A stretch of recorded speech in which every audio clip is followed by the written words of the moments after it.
What is up, y'all? So, haven't made a video in a little minute, but I just got a lot I've been dealing with, focusing on, and just like, just I don't even know how to explain it. It's just been a lot. I'd say March. I was about to say February. That's how out of it I've been. But March, it was a month. It felt like a long week, but it was a month for real. It was a month. But the thing that's on my mind is the fact that people swear they know you. Like, people will literally have a whole story about you in their head, and they never took the time to really get to know you properly. They just based the story in their head based on the assumptions that they placed on you when they were judging your book by the cover. Like, and that's something that I've been dealing with for a minute now. Like, I got to the point in my life where really was last year when I like just took it and just like said fuck it. But I'm really at the point in my life where if you got an assumption about me, if you feel like I'm this way and I turn out to be not the way that you assumed I was, that's on you. Because at the end of the day, that's your assumption. I can never, ever, ever live up to your expectations or your assumptions. Like, I don't have to. I don't even have to clarify to you why I'm not the way you expected me to be. Like, I don't have to. In the moment when we stop allowing people to put us in these boxes and tell us who we are and who we can't be and why we do this, like just question us for the things that they don't understand about us. The moment we subject ourselves to those trains of thoughts is the moment we lose ourselves becoming someone that we don't even recognize because of people that never even took the time to recognize us in the first place. Like, I was pondering on a conversation I avoided a lot last year. I avoid a lot of conversations. Like, I am I call myself Silent Fury. Sometimes I'm a Silent Fury because if I would say something, it would be very offensive, which is why I choose not to say something. Because if you assume that I'm this way, then I turn out not to be that way. Then why does it matter? Like, why? Like, first off, what gave you the right to assume that I was this person if you never even met me or seen me in action to see what type of person I was? Because me personally, I am a character. I am a character. I feel like I talk more on this YouTube than I ever did in life. Like, because, man, I don't be having people to talk to, and the people I be having to talk to, I either over talk, under talk, or I just stare. Like, because sometimes I don't be having anything to say, or like what I have to say, it don't be pertaining to the situation or the conversation at the moment. So it's like I would just be like, shit, I ain't gonna say nothing. But it's like what I've been learning is to let go of the things, like, fully and unapologetically. Let go of the things I cannot control. And that's a part of growing older and realizing that everybody got an opinion. Everybody shit stinks. Simple. I don't care how alkaline you are, how vegetarian you are, how acidic you are, what type of, I don't care what you eat, your shit stink. Just like your opinion. And it's like, that's knowing that we all are entitled to our own opinions. We all believe what we choose to believe. That understanding brings me so much peace, because for one, I stop holding so much power in people's assumptions and their opinions. I stop placing value in that, because just because you believe Jesus died for all our sins don't mean I have to believe that. I could believe that he didn't do that at all, and he's just a person that made a choice to do something that was not normal at the time, that people looked at as powerful because they didn't understand it. Because what made me really just adopt that belief is the fact that I read a book called The Celestine Prophecy. And in the book, they talked about that specific thing. I said specific thing, and how he ascended to a elevated he ascended to elevated perspective of life based on a belief he adopted, and he practiced that belief into a way to where he was able to do what he did. It wasn't just that he died in 5 sins and this, that, and the third. According to the book I read, it was that he grew as a person and connected to a part of his consciousness that a lot of people hadn't reached before. And in the book, other people had reached it. That's how they were able to communicate that, because they realized that it was bigger than what they thought. It was bigger than that subjective thing. And it was I actually going to read that book again and talk about it in a video soon. But that was such a powerful read. It impacted my life a lot. And to think that as people, we tend to adopt beliefs without understanding fully what it means. I was having a conversation with some people recently, and we were talking about the Bible and why people believe what they believe, like different beliefs. And I had brought up the thing, I'm going to keep saying this too, about the Adam and Eve story. And I said that I don't like how people portray that story, mainly because they shame Adam and Eve for being disobedient to God. But it's like, if we're under the assumption that they were the only 2 people on earth, it was nobody before them that made these mistakes before them. They had to make the first mistakes. They had to learn these lessons. If God put them on this earth to learn lessons, so that means that they had to pass tests. They had to go through trials and tribulations in order to grow into better humans. At least that's how I look at life. I feel like in life, that's what we are here to do. We were born into this world to figure it out. Simple as that, until we expire. But in this specific story, they were disobedient to God. But it's like, in a sense, I understand that, yeah, he said don't eat the fruit, and they ate the fruit, but he wanted them to be obedient. But in order for them to be obedient, they had to learn what disobedience is. It's just like a child. You could tell a child, don't do this, don't do this, don't do this. But it's not until they do the thing you told them not to do, when they learn that this is what it means to be obedient. This is what it means to be disobedient. That's a lesson that you have to learn. It's not something that you just follow. It's not a thing where you just follow the leader.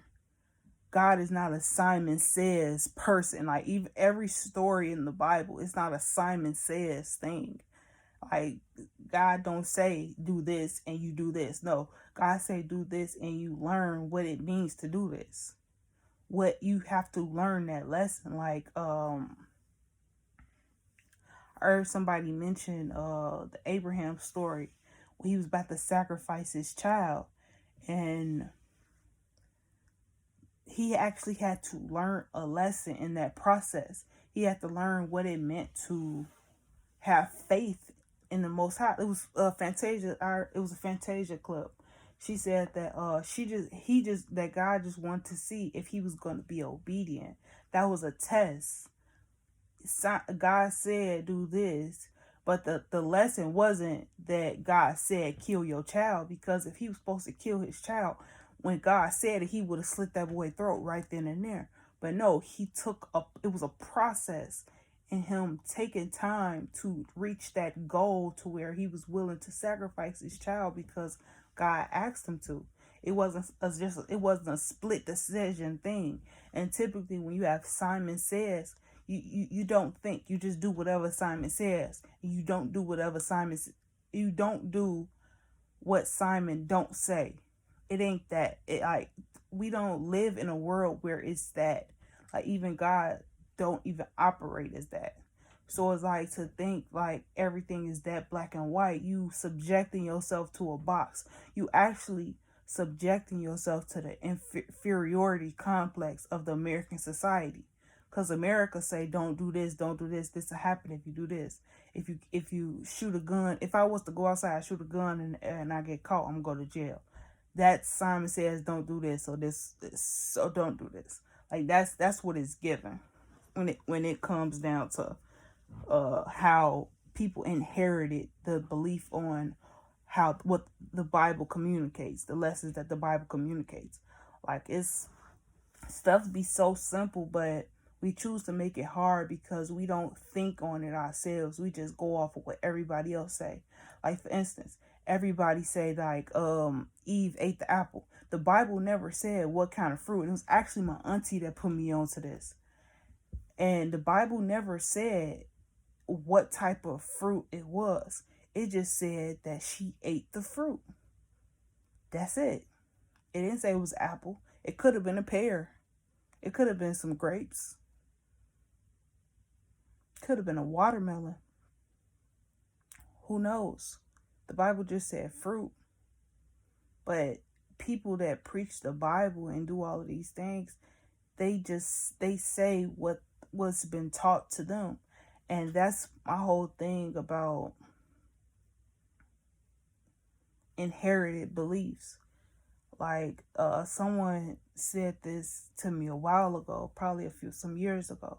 He said that you only believe what you believe because you were born into that belief. If you were born somewhere else, you wouldn't believe what you believe because the people in that environment don't believe what we believe.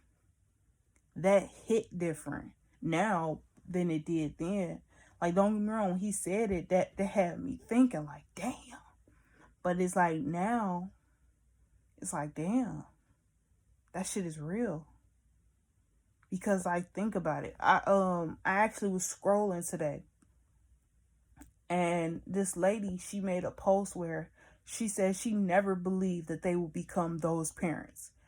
So what happened was they noticed that they were using screens to parent their kids, or it's like babysitting things. So it's like when the kids get on your nerves, or like when you need them to be distracted for a while, you give them a screen so you can get what you need to get done. She said she realized that became a crutch, where they was putting the TV and all of that stuff in front of the kids' faces, and they realized that they were arguing a lot. They was doing all like they was just like they turned out to be very chaotic, right? And she said now that they take away their screen time and they let them outside more, they let them roam more. She realized how they more collaborative with each other, like they play with each other more, they argue less, they enjoy outside a lot, and they have more quality time together with as a whole. And she said she realized like it was a life-changing thing.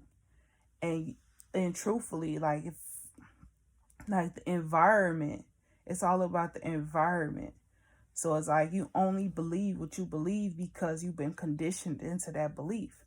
So it's like, so the kids, because they were overstimulated all the time, they were conditioned to operate in the ways in which they inherited a lot of beliefs. It wasn't necessarily the beliefs that they inherited from their parents, but it was the beliefs that they inherited from the information they consumed.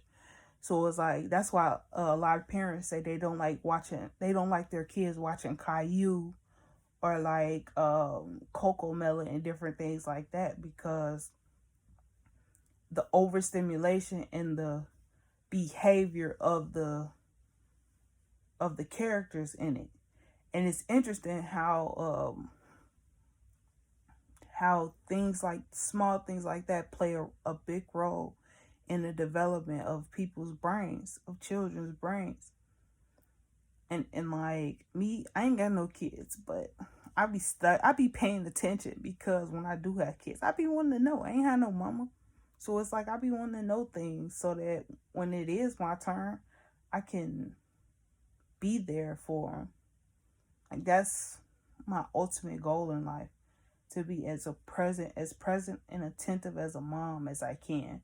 Like, if I don't do anything in this world, I would like to do that, just to leave this world a little bit better than how I found it. And like learning from different, because regardless of what people say about scrolling, I enjoy it, because I actually pay attention to what I engage with. If I don't like something, I'ma make sure my algorithm know I don't like this. Like, that's why I don't see Krishan on my on my timeline no more, because when she put that tattoo of that man on her face, I put not interested so many times, like, and I am fine with that. Because that is weird to me. Like, I don't like how every platform, I mean, not every platform, every page have that same piece of content. So it's like you scrolling, you seeing the same thing 10 times. Like, what? But it's all about inherited beliefs, like the conditioning that's been that we all been introduced to. And it's like, if we don't hop out that mode and choose to defy the odds, we gonna be subjected to whatever box people try to put us in. And that's been my biggest lesson. Again, I say, like, letting go of what people think and say to me, because I'm a person where I dwell in a lot of things. Not saying that I let it consume me, but it makes me look at them different. And I heard a lady say this weekend, she said, don't assume that that's how everybody will be. Like, because you had that rotten experience with that one piece of fruit, don't assume that every fruit that you pick up after that will always be that one. Like, allow yourself to heal and grow into a better version of yourself that's willing to accept the fact that some fruits are rotten. And if you pay attention, you can see the signs that it's rotten. That's why you have to pick wisely. You have to pay attention to what you're doing. You have to use discernment. You have to. It's a must. It's not something that it's not words you just use that sound good. It's actions that you have to do to place boundaries where they belong. And that's been the real lesson for me lately. Like, placing boundaries where they belong, and understanding that it's okay to set those boundaries and stand on those. Not everyone will understand why you are doing it, but you will be respected for your boundaries and how you do it, because you're doing it for you. And that's all that matters. Stop focusing on how other people are going to receive this, because those that mind don't matter and those that matter don't mind. It's just that simple. So with that being said, I've been talking for 20 minutes. My arm kind of hurt. So I'm out of here. Peace and love.